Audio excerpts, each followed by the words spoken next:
রোদের প্রচণ্ড তাপে ড্রাগন ফুল এভাবে লাল হয়ে অথবা হলুদ হয়ে শুকিয়ে ঝরে যাচ্ছে। ড্রাগন গাছের ব্রাঞ্চগুলো এভাবে হলুদ হয়ে যাচ্ছে, কিছু কিছু ব্রাঞ্চ হলুদ হয়ে নষ্ট হয়ে যাচ্ছে। তো এ সময়ে ড্রাগন গাছের এই সমস্যাগুলো দেখা দিয়েছে মূলত প্রচণ্ড তাপের কারণে। রোদের প্রচণ্ড তাপ হওয়ায় এ সময়ে যেমন ড্রাগন ফুলগুলো ঝরে যাচ্ছে, তেমনি ড্রাগন গাছের অধিকাংশ ব্রাঞ্চেই হলুদ হয়ে যাচ্ছে।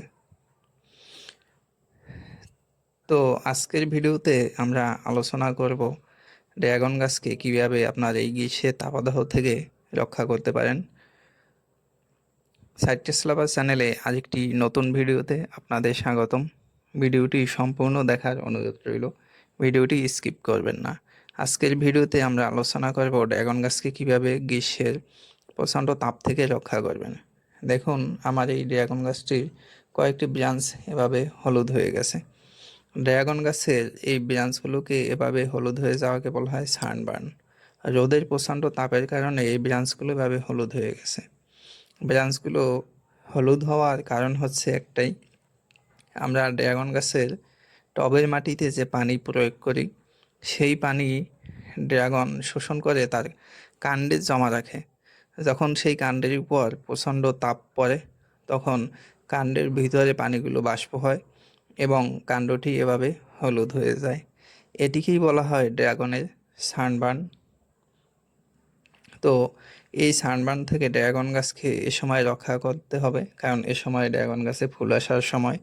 কিছু কিছু গাছে ফুল আসা শুরু হয়ে গেছে অলরেডি, কিন্তু এখন বর্তমানে তাপমাত্রা প্রায় দিনই 40, 41 বা 39 এরকম থাকে, যার কারণে ফুলগুলো শুকিয়ে যাচ্ছে এবং ড্রাগন গাছের ডিহাইড্রেশন, পানি যদি আপনি কম দেন তাহলে ডিহাইড্রেশন দেখা দিচ্ছে এবং পানি বেশি দিলে সানবার্ন দেখা দিচ্ছে। তাই এ সময় পরিমিত পরিমাণ পানি প্রয়োগ করা গাছে একটা চ্যালেঞ্জের বিষয় হয়ে গেছে। তো এ সময় আপনার গাছকে এই সানবার্ন থেকে রক্ষা করতে হলে আপনি 2-3টি পদ্ধতি ব্যবহার করতে পারেন। এখানে প্রথম পদ্ধতি হচ্ছে, এ সময় আপনি গ্রিন নেট বা গ্রিন নেটের শেড দিয়ে দিতে পারেন। গ্রিন নেট দিলে আপনি তাপমাত্রার হাত থেকে অনেকটাই রক্ষা পাবেন। বাজারে বিভিন্ন ধরনের গ্রিন নেট পাওয়া যায়। কিছু কিছু গ্রিন নেট 50% সূর্যের আলোকে বা সূর্যের তাপকে আটকে দেবে, আবার কিছু কিছু গ্রিন নেট 75% পরিমাণ সূর্যের তাপকে আটকে দিতে পারে। আর দ্বিতীয় পদ্ধতি হচ্ছে, এ সময় আপনারা গ্রিন মিরাকেল ইউজ করতে পারেন। এই গ্রিন মিরাকেল হচ্ছে একটি অর্গানিক পিজিআর। গ্রিন মিরাকেল ব্যবহার করলে আপনার যেসব অঞ্চলে 39 থেকে 40 ডিগ্রি পর্যন্ত তাপমাত্রা থাকে, এই তাপের ভিতরে, এই রেঞ্জের ভিতরে গ্রিন মিরাকেলটা ভালো কাজ করে। এই গ্রিন মিরাকেল ব্যবহার করলে আপনার ড্রাগন গাছগুলো এভাবে সবুজ রাখতে পারবেন। আরেকটি পদ্ধতি হচ্ছে, এ সময় আপনারা হালকা মানের খুব কম ডোজের ফাঙ্গিসাইড 1 সপ্তাহ ব্যবধানে অর্থাৎ 7 দিন পর পর ব্যবহার করতে পারেন। এ সময় আপনারা কার্বেন্ডাজিম এবং ম্যানকোজেব গ্রুপের যে কোনো ছত্রাকনাশক সাপ অথবা ম্যানসার প্রত্যেক লিটার পানিতে 1 গ্রাম মিশিয়ে গাছে সন্ধ্যার দিকে স্প্রে করে দিবেন।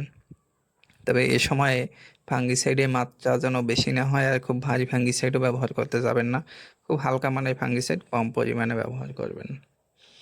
আর এ সময়ে গাছে কোনো ধরনের খাবার, রাসায়নিক খাবার স্প্রে করে দিবেন না। আর এ সময়ে পটাশ জাতীয় অর্থাৎ সালফেট অফ পটাশ অথবা এনপিকে 0050, এই সারটি অনেকেই গাছে ফুল আনার জন্য এই সময় স্প্রে করে থাকেন।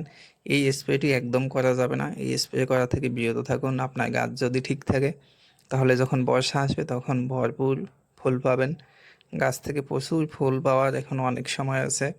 এ সময় ফুল পাওয়ার জন্য কোনো রাসায়নিক বা কেমিক্যাল গাছে স্প্রে করবেন না, তাহলে আপনার গাছ নষ্ট হয়ে যেতে পারে। এই বিষয়টি অবশ্যই মাথায় খেয়াল রাখবেন। আর অনেকেই এ সময় গাছে ফুল দেখে গাছের গোড়ায় খাবার দাবার শুরু করে দেন। তবে এই তাপমাত্রা যতদিন থাকবে এরকম, রোদের তাপ যতদিন এরকম বেশি থাকবে, এই সময়ের ভিতরে আপনার গাছে কোনো ধরনের খাবার প্রয়োগ করবেন না। এ সময় রাসায়নিক সার তো ব্যবহার করা যাবেই না। যদি গাছে গোড়ায় প্রয়োগ করেন, তাও হালকা মাত্রার জৈব সার ব্যবহার করতে পারেন। তবে এ সময় খাবার প্রয়োগে একটি ভালো পদ্ধতি হচ্ছে, আপনার যে কোনো ধরনের কম্পোস্ট যেমন কাউডাং কম্পোস্ট অথবা বার্মি কম্পোস্ট, এটা আপনি টবের মাটির উপর থেকে মালচিংয়ের মতো 1 ইঞ্চি বা হাফ ইঞ্চি পুরু করে দিয়ে রাখবেন। তাহলে আপনার টবের মাটি মালচিংয়ের কাজ হবে, টবের মাটিটা কম শুকাবে, রস ধরে রাখবে, ময়েশ্চার ধরে রাখতে সাহায্য করবে। তো এই সময় আপনারা এইভাবে সার প্রয়োগ করতে পারেন, তবে কোনো ধরনের কেমিক্যাল সার প্রয়োগ করবেন না, এ ধরনের জৈব সার প্রয়োগ করতে পারেন। দেখুন আমার এই গাছগুলোতে বেশ কিছু ফুল এসেছিল সিজনের শুরুতেই, কিন্তু প্রচণ্ড তাপের কারণে বেশ কিছু ফুল শুকিয়ে যাচ্ছে, লাল হয়ে ঝরে যাচ্ছে, কয়েকটি ফুল ইতিমধ্যে হলুদ হয়ে ঝরে গেছে। এগুলো প্রচণ্ড তাপের কারণে এই ফুলগুলো এভাবে শুকিয়ে যায়। তো এই সময় গ্রিন নেট অথবা গ্রিন মিরাকেল অথবা ফাঙ্গিসাইড, হালকা মাত্রার ফাঙ্গিসাইড ব্যবহার করলে আপনারা এই সমস্যাগুলো থেকে মোটামুটি সমাধান পাবেন। এছাড়া যদি সম্ভব হয় আপনি দুপুরের দিকে, অর্থাৎ যখন বেলা 1টা বা 2টা, এর ভিতরে আপনারা এই ড্রাগন গাছে ঠান্ডা পরিষ্কার পানি স্প্রে করে দিতে পারেন। তাতেও গাছ একটু স্ট্রেস থেকে রিলিজ পাবে। তবে সেক্ষেত্রে অবশ্যই খেয়াল রাখবেন, যেমন গাছ ভিজিয়ে দিতে গিয়ে যেন একেবারে আপনার টবের মাটি পুরো ভিজে কাদা কাদা না হয়ে যায়, তাহলে কিন্তু সানবার্ন বেশি সমস্যা দেখা দেবে। কারণ এ সময় গাছে আপনি প্রচুর পরিমাণে পানি প্রয়োগ করলে সানবার্ন অবশ্যই হবে, আর কম প্রয়োগ করলে ডিহাইড্রেশন দেখা দেবে। তো এ সময় আমরা একটি তরল সার প্রয়োগ করতে পারি, যেটি আমরা সবাই প্রয়োগ করি, সবারই অত্যন্ত পরিচিত। এটি হচ্ছে আপনার সরিষার খৈলের তরল জৈব সার। তবে এই সারটি প্রয়োগের ক্ষেত্রে এ সময় একটু সাবধানতা অবলম্বন করতে হবে, কারণ এই সারটি একেবারে তরল করে একেবারে হালকা, অর্থাৎ বেশি পরিমাণ পানির সাথে মিশিয়ে পাতলা করে আপনি এটি প্রয়োগ করতে পারেন। এর মাত্রা যাতে কোনোভাবেই বেশি না হয়, কারণ আমি সবসময় যেটা করি, 100 গ্রাম সরিষা খৈল 1 লিটার পানিতে মিশিয়ে সেটিকে পচিয়ে এরপরে 10 লিটার পানির সাথে মিশিয়ে ব্যবহার করি। কিন্তু এখন এই গরমের সময় আমি 1 লিটার পরিমাণ সেই পানি সেটিকে 15 লিটার পানির সাথে মিশিয়ে একেবারে হালকা করে এরপরে গাছে গোড়ায় প্রয়োগ করি।